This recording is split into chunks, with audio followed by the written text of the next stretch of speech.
Road Break family, how's every single one of you today? Just time to talk about NXT UK official review. Welcome.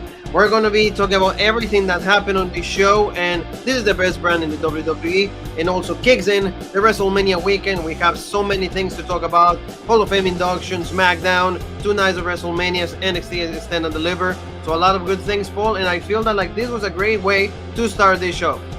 Yeah, the NXT UK, we always say each and every week, they give us good stuff, continuations of storylines, things make sense. And, last week, I had a couple issues and stuff with Boar and, some other segments. I said, I can't believe I'm, dissing my favorite show here. But no, this was a good week at NXT UK, still my #1 show. And, I'm excited for a lot of stuff they have going on.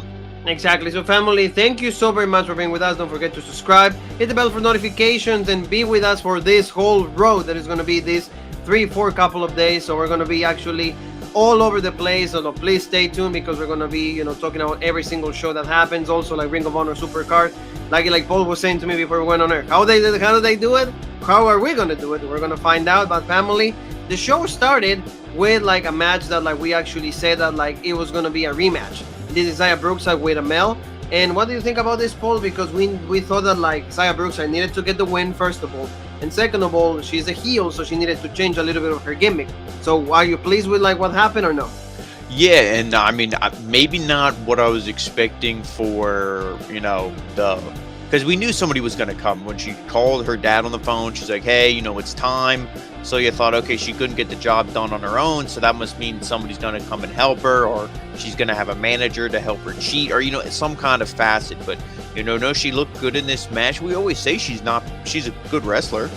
Yes. Her dad's a legit wrestler, or he was a legit wrestler, and she learns from him and stuff, and she's good. And Amel has all this momentum, and she keeps getting better every time we see her. Yeah, and a lot of intensity from Amel. Yeah, I was gonna say, and Amel's always intense. That's the one thing. But eventually this spills to the outside, and we see this woman. It almost kind of reminded me like Zoe Starks, Yes. a little bit. Yeah, she's Yes. boom, Yes. kind of takes her out. The ref didn't see it.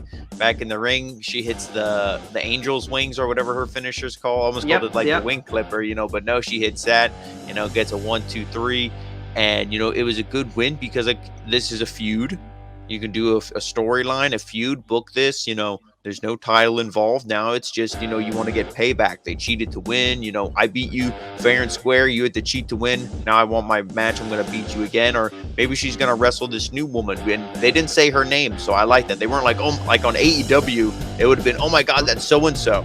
Right away, right? Yeah. Right away. Oh my God. But now we want to tune in next week to find out who this is. I mean, of course you could Google it. I'm sure that, the internet marks, spoiled it already. But, if you're just sticking to what we see on the show here, you're going to want to tune in next week to find out who it is. Exactly. No, I agree with you. So that was a good beginning of the show.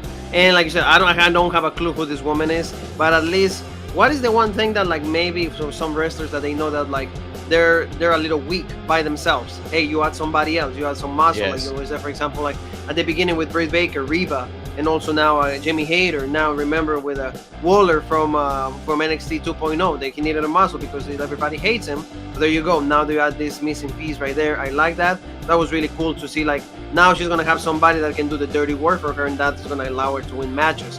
So tell me a little bit about Isla Dawn. Remember, last week there was confusion about the title. She stole it from Meiko Satomura, and she cuts a really great promo right there, just talking about how she wants something from Meiko to do for her. I think it's a rematch. So she says that she's gonna do her best to just make sure that Meiko never gets the NXT UK Championship again. Just because she seems like is really attached to it. She never leaves there and all of that. But Isla Dawn is producing her best work right now. I'm so into Isla Dawn just because of the wacky thing, how crazy she can be. This is really good. Yeah, and pretty much just saying hey, you want this title back? Come and get it.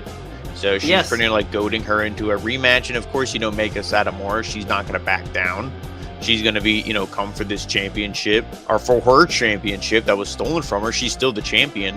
And, we've seen this storyline, it's an old, I shouldn't even say a cliche, but it's an old, storytelling thing where, the champion, that we've seen it many times where they get their belt stolen. And I mean, I really don't know. Do you think she's gonna lose it if they have their next match, or do you think she's gonna retain? Because it's probably the time. It's probably the time for Meiko Satomura to drop that belt, just because like it's been, she's defended pretty much with everybody. So I feel that like maybe Meiko is gonna go somewhere else, or maybe her contract is expiring. We don't know what could happen, but I feel that like it's going to be a good opportunity just for like Isla to just challenge that good heel that she is. But hopefully Eva Valkyrie is back. We haven't seen Jean in a while. Also, we haven't seen Dani Luna.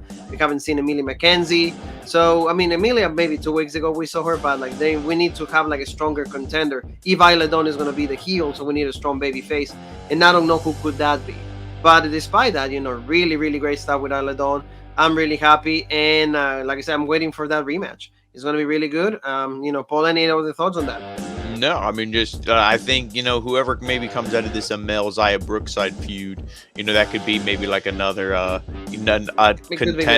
number one contender or something. Exactly. So Paul, tell me a little bit about this, because this is great. It's announced next week. We're going to see NXT UK Championship match, Ilya Dragunov with Roderick Strong. And these two guys, similar build, like they have the similar styles. I mean, Ilya Dragunov is way more out there, and the comebacks that he has are way more effective. So I don't know what will be like the type of match, but I know it's going to be great. But Roderick Strong, lately it's been decently booked. Remember, he was Cruiserweight champion, not too much. Now, like, he got a win over Wolfgang. So this is going to be a good match, and it's good, like the cross promotion that they're doing. I'm looking forward to it. Yeah, and then should we just talk about the sit down promo away and everything? This is great. I'm looking forward to it. There's another match that they announced for next week too that we're going to talk about in a little bit. So next week is a loaded show, and it's going to be one that I'm really looking forward to. But no, this was good.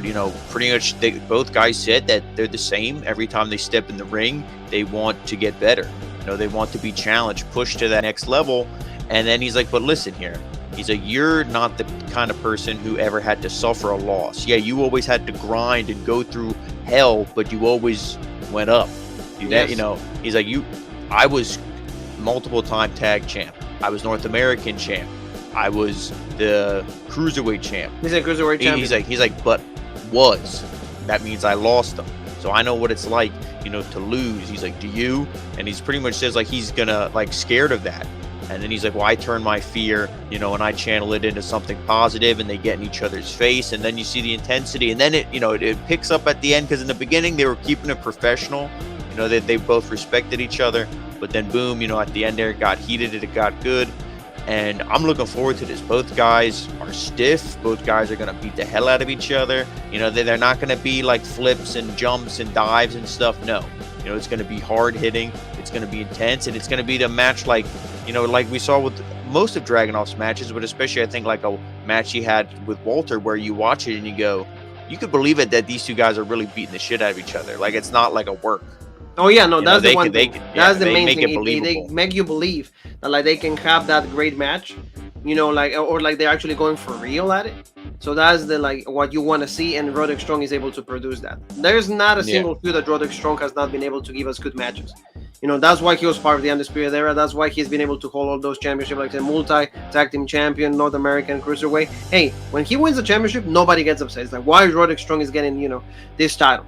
And then, and the one thing, maybe he's upset that like even Marina Shafir, his wife went to AEW. He could be already with Adam Cole and everybody else in Undisputed Era 2.0. But at least he's trying to do something for himself. He's trying to step away from that, be the leader, have a great match, getting in these dream matches before he leaves the company. Exactly. So maybe maybe he has one more year and that will be good, and then he can go join Adam Cole and everybody else. So good stuff. It's gonna be, and they said a good promo. They had like you said, how do you feel about me? How do you feel about this guy? Like, like we're similar and all of that. So like they treated like something a big deal, and I liked from NXT UK. That was really good. Oh, you mean they make their champion feel like a champion? Exactly. Unlike other shows. And unlike Adam Hangman Page. I'm sorry, we gotta mention it. We don't censor here. We say it for how it is. We call it how we see it. And Adam Hangman Page does not feel a bit of what Ilya Dragunov feels. How much of the Tsar, the champion, all of that. So tell me, Paul, a little bit about tag team action on a singles match. Why I said tag team action? Because this match has implication into the tag team division. That's Trent Seven going against Ashton Smith, all right? Ashton Smith. And the match was actually really good. Ashton Smith is really great in the ring. Trent Seven is always really good. He can produce good matches. But here, I thought that actually Smith was going to get the win. But like Trent Seven ends up like pulling the upset because the storyline was supposed to be if they win the match, the number one contender will be Carter and Smith. So tell your thoughts on this, Paul. Oh, I mean, I enjoyed this. I really liked the match. What was it, last week or 2 weeks ago when we saw Carter go against Tyler Bate? I mean, that was great. But no, Ashton Smith, to me, I mean, both of those guys, Smith and Carter, I think both of them could be successful in a singles run. But both of them, they're a great tag team. They have that synergy. But I mean, he's so good and powerful in this. Like they said, Trent Seven, yeah, he's disciplined. And, he's the veteran. And, yeah, because he could drop himself to under 205 to wrestle in the cruiserweight division. And then Nigel's like, oh, well, I think he gained some of it back. But, Ashton Smith just picks him up and slams him like he's nothing. So, this guy's strong, powerful. And like you said, you thought they were going to get the win to ride that momentum. But no, by any means necessary. Trent Seven at the win. Earlier on, he kind of had him. And then he sat down in a pinning, like a roll-up almost. And then he grabbed the ropes. Tyler Bate gave him a look like, bro. And then he like, no, okay, I'll let go of the ropes. See the extra leverage right here. Because and then right here. And here's the look that you mentioned. But the when he held onto the ropes happened first. Then you thought actually Ashton Smith got the momentum again, but then like you said, no, he kind of got the roll up there, and then he ripped the tights, and then like you said, you kind of saw it. Oliver Carter saw it, so twice he cheated. The one time he turned face at the end. No, I'll let go of the ropes. I won't be bullshit. But then here when he grabbed the tights, because he said I don't care. He's like later on if you have a picture, go to it. If not, we'll keep talking. But like later on, the two teams were arguing and going back and forth. And then Sid Scala came out and was pretty much just like, hey, it's done. Like next week, my office, and we're gonna settle this. Yeah, so pretty much they're gonna have the rematch. Yeah, they're gonna have the match. The main track right here, Paul, is like what really stands out for me, or at least what I can really see it happening, is the cracks between Trent Seven and Tyler Bate. Because what is Trent Seven saying? It's like, I will do whatever it takes to keep this thing, because it's like pretty much without it, I'm nothing. It's like, I'm never going to be like you, Tyler. You've been like Heritage Cobb, you've been and what does that mean? Let's say something happens where Trent Seven is going to be the one to, he's maybe cheating to win in the match, and Tyler Bate kind of stops him. No, don't be bullshit. Then Smith and Carter, they take advantage of the opportunity. They win the belts. And then it can be Tyler Bates' fault. You took everything from me. Those belts were all I had. And then the feud. There finally it is. The feud. Finally, what we've been looking forever. And that again, that will be a feud. And everyone will want to see that match. And it's for no title. It's exactly. You know what I mean? And that's how you do it that's how you booked good. It. Exactly. And also, like I said to you, it's like and the title is what like the main reason why they feud, and they don't need the title anymore. Because it's now between you and me. Hey, you caused me this. Now I'm gonna make you. I'm gonna need payback. I'm gonna make you pay for all of that. This is okay. The A-Kid, like he lost every single match that he did. I mean, in NXT 2.0, and he tried to like get a spot on the ladder match for NXT Takeover Stand and Deliver. He didn't win. Actually, who was the one that like won it was To the Moon. Cameron Grimes, he's the one that like beat in the main event of the Go Home show. So he's gonna focus on Tio Man and La Familia or Di Familia. So we're gonna see what happens, but like at least A-Kid is not leaving NXT UK for the foreseeable future. Yeah, I mean, I think he goes over there. It was like a test run, maybe at some point, but get this guy over here in this brand more, as in more charisma, more promo work. You even saw here when he was cutting the promo. The only time he was fired up was at the end when he spoke a little bit of Spanish. Yeah. I mean, that's the only time I felt a little bit of like legit like emotion. A little bit of like intense, a little bit of fire. You know what I mean? Yeah, it's like otherwise it's just I felt like he was reading off a cue card that was too far away, and he had to like read it real slow because he was like, oh, I can't see it because they're holding it like 20 feet away from me or something. It's absolutely. Like it wasn't his own words. No, it wasn't that good. Unfortunately, the A-Kid likes the one thing that he likes is intensity. Something that this guy Walbor is actually excels intensity, but that's all it is.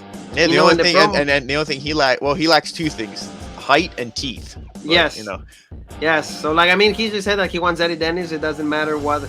when, but he's gonna actually get to him. He's like, oh, I want to be there when you sleep, I want to be there when you wake up, all of those things. So I mean, the feud is still there, but like, do we really care? When you're sleeping. Yeah, no, but do we really care about this? No, we don't. Do we really care? I don't think we do. It's just really bad. I don't have a single thing to care about. And it's just because, I mean, if you didn't keep promoting Symbiosis and didn't keep saying, oh, it's their time, you know, blah, blah, blah. If they were just, oh, they're the loser tag team and Boar came back and beat them up, I'd be like, fine. But you keep, you know, it's the boy who cried wolf. No pun intended with the animals here. But it's, you know, you just keep saying, oh, we're going to be good. We're going to be good. And everybody believes you. And then you're shit. And, oh, we're going to be good. Everyone believes you. And then you're not. And that's what happens. Oh, we're going to be good. It's like, no, you're not. We don't care anymore. Exactly. So, no, it is not good. You know, something that is like also like maybe like the weakest part of the show was like this match that we have with our boy, you know, like the scum of the air, you know, Kenny Williams, and he defeated this guy. Actually, let's see the name, Tate Mayfairs. So this was okay. I mean, I thought it was going to be like a quick match for like Williams. I mean, he got the most of the upper hand. We thought he was going to win. He right there when he did his finisher, I think it's the scum, right, or something like that, or like the old bad luck or something like that's the name of the move. And he actually removed himself from the pin. But then, you know, he went outside. There was a little confusion.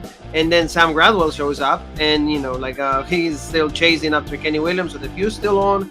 And Mayfairs gets the win. So I don't know, Paul. What do you think? No, I mean, we didn't touch on this last week, but I'll mention it now quick. You know, there was a little bit of a promo where you saw Kenny Williams, you know, somebody beat up his car and he was all like depressed and all like, oh, this is my luck. Oh, you know, this is bullshit, blah, blah, blah. He should have been laughing. Before, when we saw him, he should have been laughing and kicking his own car. Been like, do you think I care? I'm the scum of the earth. I'll just steal somebody's car. Do you think you can? It's like Sam Gradwell mentally broke him. You know, you were building up this guy, Kenny Williams. Okay, you know, he doesn't care who he hurts. You know, whatever. He's the scum of the earth. He'll spit on his own mother. You know what I mean? You didn't. But now they made him like a sniveling pussy. When they rang the bell, he was all like, oh, oh. And I'm like, what? So to me, they completely killed him. I want Sam Gradwell to just squash him and just move on to something else because this isn't good. Gradwell I still like, but they just completely made Williams' character shit. Oh, no, yeah, like it wasn't that good, like I said, and then I don't really care for that a lot. And for him to lose this match, because I thought, okay, this will redeem it. He'll squash this jobber in like 5 minutes, you know, and then, okay, he has a little momentum. Not like that, and then he lost. So, yeah. Not at all. So, like, let's go to the next, and this is the Familia. And then, you know, they go again, like, kind of like they cross paths with Wolfgang, and the feud continues. You know, and now it's going to be Dempsey going against Wolfgang, and this... It's okay. It keeps happening. I'm not gonna, you know, say anything bad about it, but I mean, it needs to change. The Familia needs to. I mean, see, this is the thing I was talking about earlier when I said another match I'm looking forward to next week, and that's going to be Dempsey against Wolfgang. Just because Dempsey, I mean, anytime I can see this guy wrestle, to me, he's a star of this show. You know, besides Dragunov, because you know when you just. I mean, one, he looks like Regal. We always say that, so it's cool. Oh, because, yeah, well, yeah, no. You know, we heard the unfortunate news, and we said it here on the channel, too. William Regal said he's never going to really wrestle again. He's too done, you know, his everything that's going on with him. So, you know, now we got to watch his kid, and his kid's great. And see, he even has that intensity, that charisma, but he doesn't have to yell. He doesn't have to be like an 80s wrestler that screams into your television.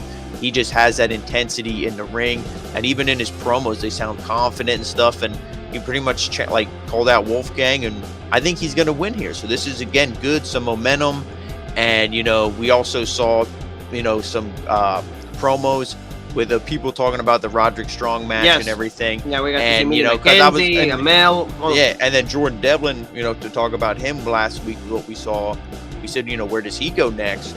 You know, now we know. He said, yeah, I don't care. Roderick Strong, Dragunov, you know, the next person, I don't care who wins because the ace is going to be the next champion. So and also, I'm going to breed in, you know, I'm going to be there on their necks and stuff. So, Paul, let's go to the main event really quick. And this is for the Heritage Cup, under Heritage Cup rules, of course. Noam Dar against Omar Coffey. This was a pretty decent match, but like you said, in the end, same shenanigans. I mean, the champion remains champion, which is good. Was I expecting something different? Maybe not. Well, tell me, what do you think about this? Because at least Mark Coffey put a fight, but like Noam Dar is the only guy that has been able to take Gallus, all the members, one by one, under Heritage Cup. Yeah, and at this point, you know, you think, okay, he had a good run. You think maybe the next opponent he might lose to, but I really don't know who they're gonna bring up. I said Sam Gradwell, but we got to see. But this match, it was another one where it was good, but it was an unfortunate thing where, you really didn't think Noam Dar was gonna lose here. You had Joe Coffey come out with Mark. You had Shaw Samuels out there with Noam Dar. And, I would almost say, like, the first round was maybe one of the best rounds, maybe like the last round as well, not the last round, but the fourth round was good too. But with this here, what do we always say? The first round, it's a lot of good action. It's a lot of good action. Like, they're feeling each other. They're actually testing the speed. All of that is just like, hey, let's get it out of the way. Like, let's see the strategy. And then the next one is, okay, let's actually be serious here. Let's see what we can do. Well, and Noam Dar, he looked good for most of the first round. You get to the second, momentum continues, and he just gets a roll-up pin. Okay, then we go to the next round.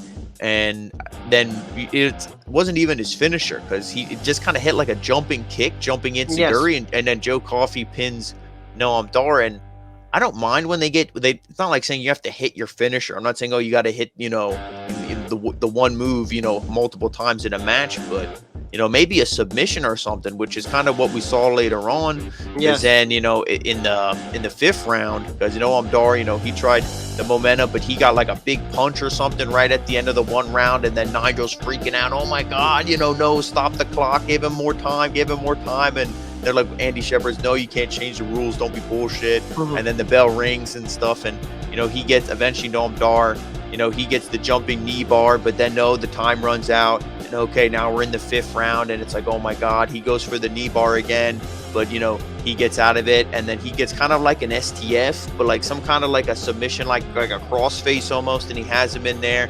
And it looked like Noam Dar tapped out, and they're calling for no, he didn't tap, oh my God, and everybody's freaking out. And Shaw Samuels on the apron, he's doing the Ultimate Warrior, he's freaking out, oh my God, and then Joe Coffey's going after him. So the whole thing breaks down. They run in the ring because you think Noam Dar is going to tap out again, but eventually then Coffey chases him out of the ring and everything. And then actually Mark Coffey pushes Joe Coffey. He's like, dude, get out of here, don't be bullshit. And that causes Noam Dar, he sets it up in the corner, Nova Roller, 1 2 3, and the champ retains. The only thing I don't like from this is that it was just, you had all the moving pieces at the end. It couldn't have just been, if you wanted to cause a distraction, just have it be between Gallus. Just have Joe Coffey maybe try to be coaching Mark Coffey, and Mark's like, dude, like, let me go, I got this, you couldn't beat him. And he's like, oh, you want to talk shit on me? And then they kind of like jaw jack back and forth, boom, Nova Roller, something. I don't like when everybody, like, the heel doesn't always have to be the one to cheat. Let the heel just, maybe take advantage of an opportunity instead of having to actually cheat. Oh yeah, no, I mean, it's the same thing every time, but at least you see tension in between guys. I mean, like, the winner, like here, the champion, is not the main story. I feel like the main story relies on the fact that, like, Gallus, there's tension between the brothers. So that could be a feud. That could be something that happens in the middle of all of this. So it's good. And in the end, Noam Dar is still the Heritage Cup champion. Good. Like I said, the next thing is like, who are they gonna bring next? We'll see who can be the guy that potentially can take that away from him.